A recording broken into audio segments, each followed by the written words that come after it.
What's up, everybody? Welcome back to the channel. I'm Polaris Sports Steve, and today we're here at Extreme Power Sports in Opelika, Alabama once again, of course. And today we're talking about 500cc ATVs, anything in that 500 class, like 520s, 500s, 570, etc. So if you're in the market for something in that category, in a utility ATV, this video you need to watch. We'll talk about maybe the four-wheel drive systems, the transmission differences, suspension differences, any key features that stand out on these vehicles. I'm going to try to get maybe one of the sales guys or two to come down here and kind of give us their thoughts and opinions on these machines so that you can have it and do a little comparison. But we've got the 570 Polaris Sportsman is the biggest one. I brought that in just because they don't have a 500. I put the 450 in one of the other videos you can check out. I've got the foot shift Honda Foreman 520. I've got the Honda Rubicon automatic 520.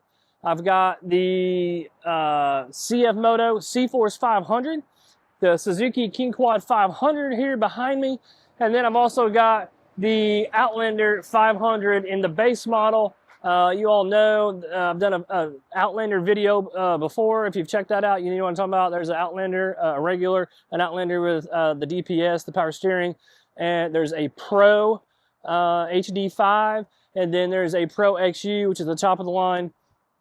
That I don't have out here. We'll talk a little bit about that. KingQuad 500 available in two different models, really, with and without power steering for the most part. CForce, only way it comes, just like you see it. 520 Rubicons. That is a base green 520 Rubicon.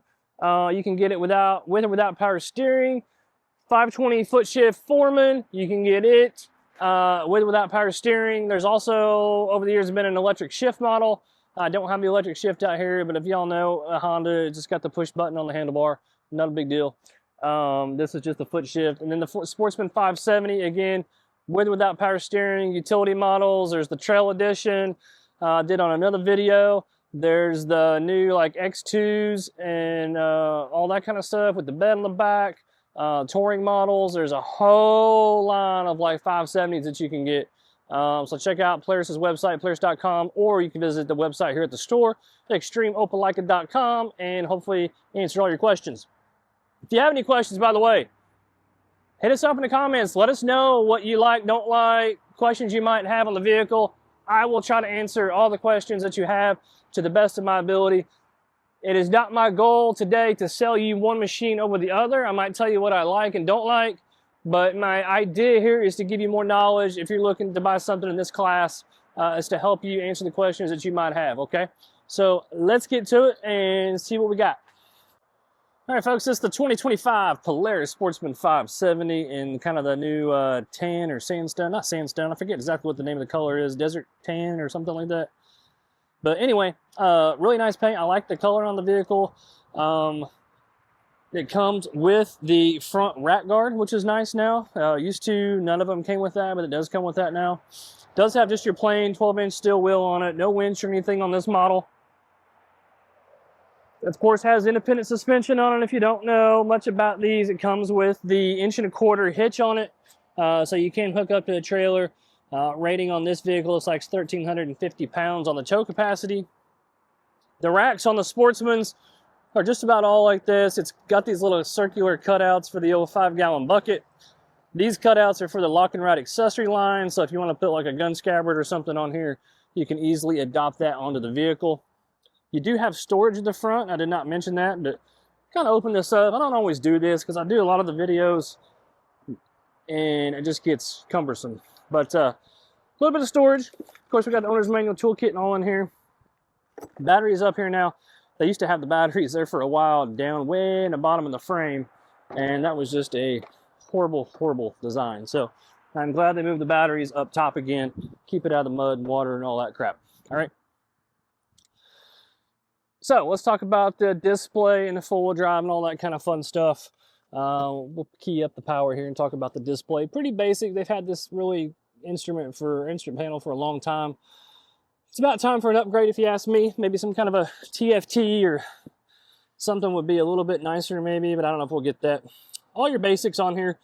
Speedometer, trip, gear indicator, fuel gauge, and all that kind of stuff. And you can always toggle these So you can see it went to trip 2, and what I'm doing is I'm hitting this button over here. Voltage output, engine hours. SRV stands for service, so it's going to count backwards from the factory for 25. The 25 is your first service. That's why it's got the little wrench on there too. Hit it again.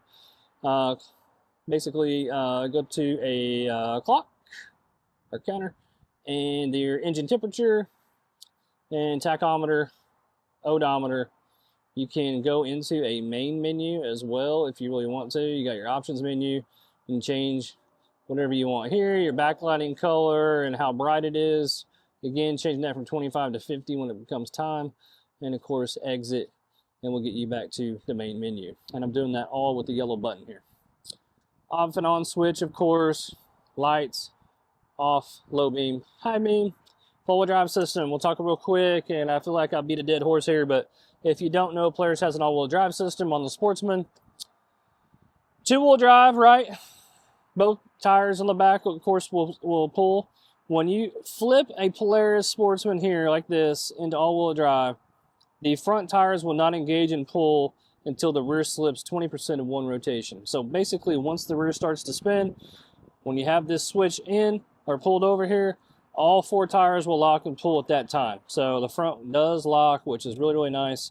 When it senses that there is no slippage or no need, it will go back to basically being a two-wheel drive, even when you have the switch on. So it's really nice that you won't have to fight it if you don't want to. If you've got terrain that's kind of a little sloppy, but not super sloppy, you could leave it in all-wheel drive and just kind of let it do its thing, right? If you have more questions on that, feel free to hit me up on the channel. Get a 12-volt outlet on here. Polaris is now all pre-wired for a battery tender hookup. Pretty self-explanatory. Of course, fuel gauge up on top here. Air box and everything's up under the seat. Does have a high-end... Okay, so we'll back up. This has a CVT transmission. I beat this guy pretty good on the last video when I did the 450 video about the differences between CVTs and gear type transmissions like on a Honda. And so I'm not going to beat that dead horse. But we have a CVT, high range, low range, neutral, reverse, park, all that fun stuff. Really, really slick machine. This machine, I believe, let's see.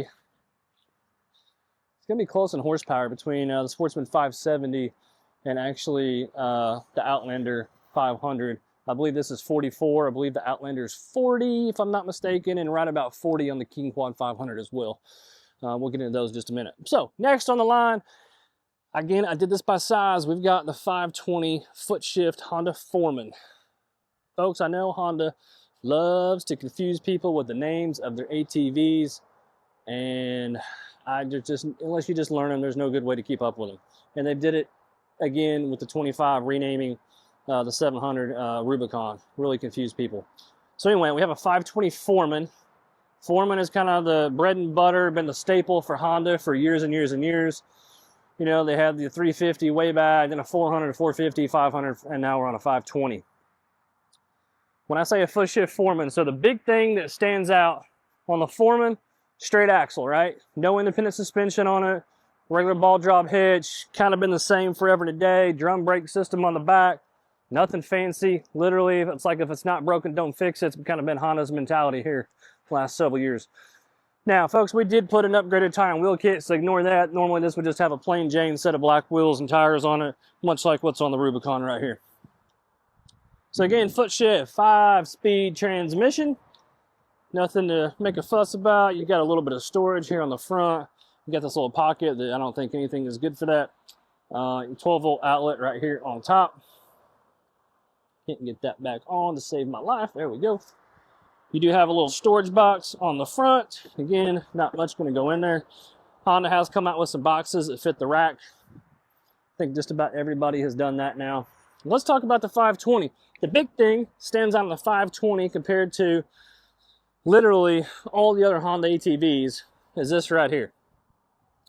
The 520 line is the only Honda model that comes with the locking diff, okay? So you've got two-wheel drive, four-wheel drive selectable. Push it in for four-wheel drive, slide it up, and that's going to lock all four tires, which is awesome. Now, it is fully manual, so that means you've got to lock and unlock whenever you want it or whenever you don't want it. And then, of course, put it back in the two-wheel drive, okay? This switch, I guess, the switch, System has pretty much almost been the same forever and a day. Literally, nothing really to talk about there. They changed up this little lever here a while back. Used to have a little button on there. Now it's got this old school lever, and I can't do it one-handed. There we go. That's your parking brake. Let's see. So fuel gauge blinking because we're out of gas. Just about. Speedometer, clock, odometer, trip meter, temperature indicator, hours on the vehicle, letting you know that in 100 miles or 20 hours for service. And of course, back to the low fuel. Again, nothing really to write home about. Pretty basic, been the same forever and a day. Solid machine. This is one of the machines that, for me, when people ask me, hey, you want to buy a machine and I'm going to work the crap out of it, I want to tow, I want to pull, I want to haul, the 520 foot shift Foreman is almost always the ATV that I point people to, just because of that gear transmission. It's got a straight axle on it, less moving parts, it's just durable, reliable, you're not going to kill it. Oh, I didn't even mention, it does have a little, I do mean little box in the back for a little bit of extra storage.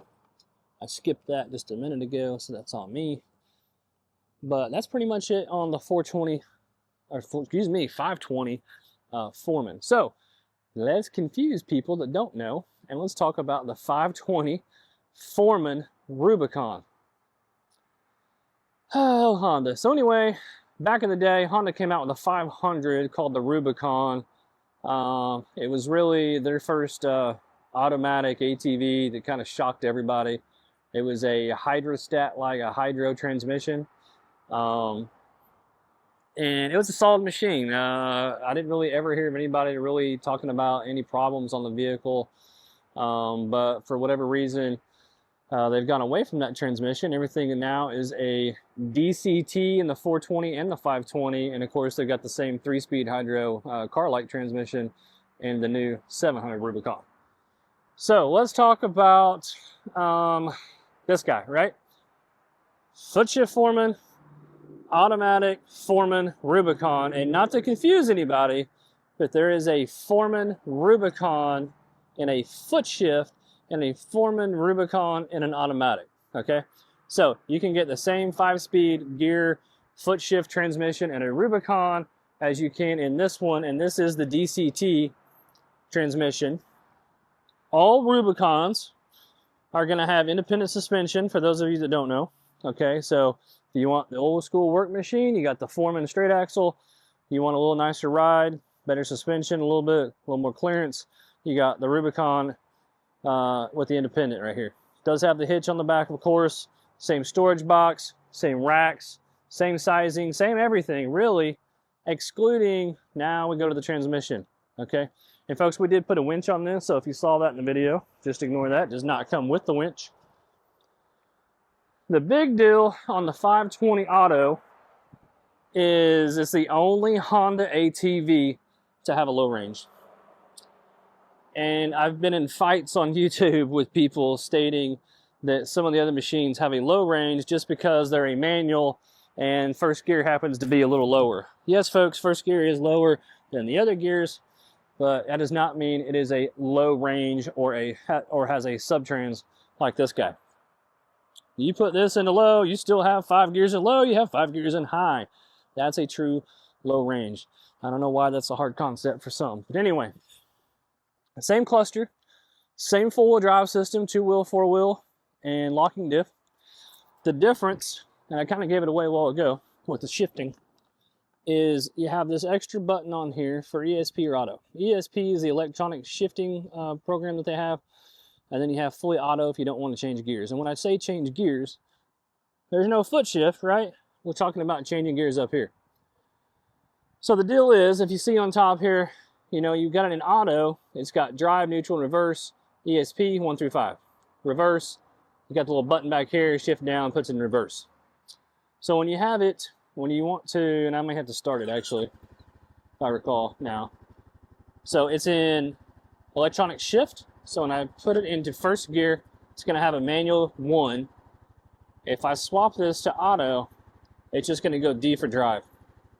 Fully automatic, it does its own thing. You'll feel it shift just like you were shifting it, all 5 gears, but you don't actually have to hit the button over here and change the gears, okay? So It's just literally you pick your flavor, whatever you want to do. For towing applications, or maybe running a spreader or something like that, something where you want to get a higher RPM without it shifting up and down, I think that's why you would want to put it in electronic shift so that you could hold it in a gear, right? That's the only application that I can really think that it would really matter, personally. That's about it on the 520. Sorry if there's a lot of background noise. I'm going to try to take that out in the video if I can with the editing. I don't know if I'll be able to, but we'll try. And then, folks, we've got the CFMoto CForce 500. This has been on 100 videos, I'm pretty sure. We just had it on the 450 video, I believe, if I'm not mistaken. If you don't know CFMoto, they've been around for a very long time now. I think they just celebrated 30 or 35 years in the business, gaining traction in the U.S. significantly. Value-wise, I ain't gonna lie, folks, and I hate to say it like that, but value-wise, for what you get, I mean, it's hard to really complain. I mean, you got LED headlights, it's got a nice little bumper on it, it's got the winch on it, you got power steering, two-wheel drive, four-wheel drive, locking diff, independent suspension, high range, low range, 12-volt USB charger. It's got all that, right? And for less money. Let's just be real. It's just less money. And I hung the wrong tag on here, so ignore this if you're looking at that. Does have a 2-inch receiver on the back. Storage box right here, of course. See if I can open that one-handed. There we go. Of course, we got toolkit and all the stuff in there. So you do have a little storage, which is nice. Not much can fit in there, but a little bit. CFMoto, of course, has their own little cutouts for their own kind of lockable accessories. Gas tank on top. Winch controller right there. Gauge, or the switch panel. You've got your lights, off, low beam, high beam. Of course, just your driving stuff, and then your start switch, and that's off, right? Gauge cluster. A little slicker, in my opinion. The LCD, I believe, is what this is, if I'm not mistaken. I can't keep it all in my head. But here you've got your full drive indicator over here, gear indicator, speedometer, tachometer, trip, fuel tank on the right, temperature on the left, clock on top. All your service-related stuff on the bottom, and that's about it. A little nicer, I think, a little more detail than what you're going to find on the Polaris or the Honda for just one screen, for sure. Four-wheel drive, again, this is a CVT transmission. You've got your two-wheel drive for the drivetrain, and four-wheel drive, and then locking diff. You can lock all 4 tires. Pretty slick. Again, it's all manual, nothing automatic, so you do have to do it yourself, but that's really about it. And I think I said it, but high range, low range, neutral, reverse, park, all that stuff. A very smooth ATV. We'll get into ride here in just a minute, I think. Kind of talk about what we feel like maybe rides the best and all that. But for the money, for other things like 60, I can't remember off the top of my head, 6,300 bucks or so. For what you get, man, pretty dang hard to beat. So keep that in the back of your head if you're looking for a less expensive choice. All right, folks, y'all know I'm a little biased towards Suzuki. Really love the Suzuki product. The 500 KingQuad, probably one of the best 500cc ATVs out there, if you ask me. Just a bulletproof four-wheeler, maybe a little old school, but just rock solid, doesn't break. It's got all the features on it. Doesn't have any nice, you know, this model is just a plain base model with power steering. There is a kind of an SE and a nicer one that kind of comes with a bumper and stuff on the front. But you can put that on there, put a winch on it, whatever. Old school lights, old school racks, you know, nothing super fancy. Does have high range, low range, neutral, reverse. Switches here, you know, off and on, reverse override, so you can go a little faster in reverse when you want. Start buttons, switches, all that fun stuff for low beam and high beam. One cool thing, or maybe not cool, but just something to make a note of on a Suzuki, and this is in one of the other videos, you got to off for your lights, right, for off for the vehicle, running, right? Then you got a switch here, a mode, that turns your lights on, and then if you want the third light, which is the light way up here, right, that will turn that on. So if you want to turn the lights off and keep the four-wheeler running, you just turn it back to on. And kind of an old school gauge cluster on here as well. Kind of like the Honda, really. Fuel gauge, odometer, speedometer, gear indicator, clock, hour meter, Service indicator for 100 hours there you saw. Hours on the vehicle. That's really about it. All right. Four-wheel drive system, folks. We've got two-wheel drive, four-wheel drive. Flip it up, we got four-wheel drive. Really almost identical to the Honda 520, really. That's about it. Air box is up in here, right? Fuel tank's gonna be back up under me, essentially, right here. I like the seat in the Suzuki, especially if you're trying to double up on this thing. Of course, this is a one-passenger machine, just making it my disclosure there. But if you have two people who are trying to ride this, you do have a fatter kind of T-shaped seat, which is kind of a traditional Suzuki signature going way back to quad racer days. And I'm not going to get into quad racers. Bringing back a little nostalgia. You do have a 12-volt port on here as well. You got a little dry storage. Man, I can't even open that. Holy smokes. Someone has cranked that down. Little dry box on here. Plain steel wheels on this model, 25-inch tall tires. You do have the 2-inch hitch, which is nice. You do have 2 storage boxes on the back, which is nice. And then you got the manual toolkit all on that one. So let's talk about Suzuki brakes, right? And I say brakes, I'm not saying it's braking. I'm talking about the brakes, the things that stop you. One advantage on the Suzuki is the disc brake system, especially on the back. A lot of these, well, let's see. Yeah, I guess all these models are going to have a disc brake system on the front, a hydraulic disc. Nothing super technical or super different on most of them.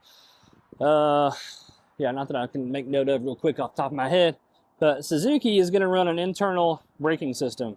So if you make a note, look out of the hubs. There is no disc out on the hubs. Okay? It's going to be completely enclosed out of the elements, which is freaking phenomenal, freaking superior, and just an all-around better braking system, especially for you folks who like to get in the mud and water. So, just to make a note of that. Last but not least, today, we're talking about the Outlander 500. This is, again, just your base model. Not a Pro HD. It's not an XU. The other models, you know, like the Pro is going to come with a nice bumpers front and back on it. The XU is going to have a speed limiter, the speed key, a couple of fancy things for the drive modes and all that. But this one does not have that. So we're not going to get into too much all that. But really, it's got what you need. Do have the link system. It's got these little brackets that you can attach to different places. And I wish I would have brought the gas can out here. But it's pretty slick. So like there's a gas can that Can-Am has. Slides in here. Sits here, clamps down, that's it. Doesn't go anywhere. So for you folks that want to run some gun scabbards, again, chainsaws, audio systems, you can get all that stuff that slaps right on here. Doesn't come off, which is awesome. You do have the 2-inch receiver on it, of course, full independent suspension on the Can-Am. Gas tank in the back, right? Airbox is going to be up high. High range, low range, neutral, reverse, and park. Four-wheel drive system, 2-wheel, and locker, right? So you got the Can-Am locking four-wheel drive system. Let's see. Options to put some switches, to run some accessories, which is nice. If you're going to put a winch controller, spotlight, you know, LED bar or something like that. Parking brake on it. Switch panel, much like everything else. Start, lights, kill switch, reverse override. And let's go to the gauges. Turn the key on. Pretty decent cluster, much more, I would say, kind of more in line with the CFMoto as far as what it gives you on here. Fuel gauge on the left, odometer on the top, speedometer in the middle, tachometer on the bottom, gear indicator top right, temp control gauge or temp gauge on the right, and of course full-wheel drive indicator there in the middle. And of course all that will change as you hit buttons and do things. As you can see, I just hit the full-wheel drive button and it shows you the full wheels. All right. Let's see. You've got little buttons here. If you don't know, you can change this to like trip A, trip B, hour meter, clock, so forth and so on. You can get your stats for how fast this vehicle's been. Looks like it's been 29 miles per hour. Engine temperature, battery voltage, how your settings. If you want to change anything, you can do so. I don't know if I said it, but a 12-volt outlet right there. And let's look at the front. The front's got the same kind of rack stuff, link system on the top. Of course, this is a storage box, and it's always hard to do with one hand, so bear with me if you would. All right, check this out. Nice storage box on the front. This is supposed to hinge. I don't know why it's not hinging right now. I'll have to figure that out later. But this box should hinge right there, and then you can actually remove this. I've seen people put audio kits in here. I mean, a little bit of everything. So just kind of whatever you want to do. Nice LED lights on the front, which is nice. This has a little bigger tire. If I'm going to make a note of anything on the Can-Am, right? As opposed to a lot of these models that are going to have a smaller setup. It's got a 25. Well, actually, they're 25s. I'm thinking of the Pro's got the 26s, I believe. So the standard is going to have 25-inch tall tires on it. I think the Pro comes with 26s. So it sets up a little bit higher. But that's really about it, folks, for the just kind of walking around and doing a close-up on each model. I want to try to get one of the guys out here and see if we can talk about what they like and don't like and add that to the fun, okay? Hold tight. What's up, Nolan? What's up? Hey, man. Nolan here, one of the salespeople at Extreme Power Sports in Opelika. Been selling these for a while. So I've got some 500cc quads out here, man. What you think? What do you like the most? What I like the most, just like in our last video, man, I'm gonna have to go with the 570. 570 Sportsman? Yeah, I'm a big Polaris guy. Okay, so you're just biased. A little bit. They all have their, their perks. Okay. What is it about the Polaris again that you like? For those that didn't watch the last video on the 450s and the 700? What is this? Oh yeah, this is a 570. I mean, overall, I kind of, on the look side. So you like the way it looks? Okay, like the aesthetics? All of them obviously come with the automatic transmission. That's nice. The four-wheel drive system and all. Okay, so you like the four-wheel drive system, the all-wheel drive. Does work good. That's a nice feature. Okay. What about what do you think about the Honda Rubicon? The Rubicon. You were just talking about it a while ago. I mean, that's a workhorse, man. I mean, they hadn't really changed too much as far as along the years, but. Okay. What'd you say a while ago about it? It felt like it just wanted to pull itself forward. Yeah, no, especially the automatic models. I mean, it's like a car when you put it in drive or forward. It pulls itself without pressing the throttle. That was pretty cool. So it's ready to go basically because that low range kind of in it. So yeah, you mentioned car. I mean, the DCT transmission. There's a lot of cars now that have DC transmissions. Yeah. So I can see where you kind of relate to that. What else we got? What here? Maybe not just on the 570. Anything stand out of all the models? Maybe feature-wise, or I mean, obviously with the CFMoto with the feature-wise, I mean, you got a 500 there that comes with a 3,500-pound winch, power steering, automatic transmission, all from factory. Right. I mean, the winch on the Rubicon, that was obviously added after the fact. And the CFMoto just comes with everything. So yeah, I got you. I don't want to be contradicting. I think it's a 2,500-pound winch. Oh, is it?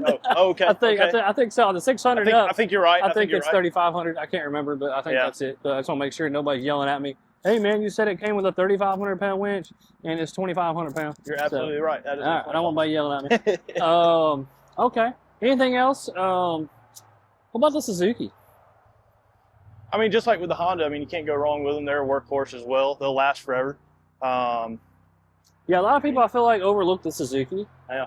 But man, they're just terrific ATVs. That's all there is to it. You can't say anything bad about it.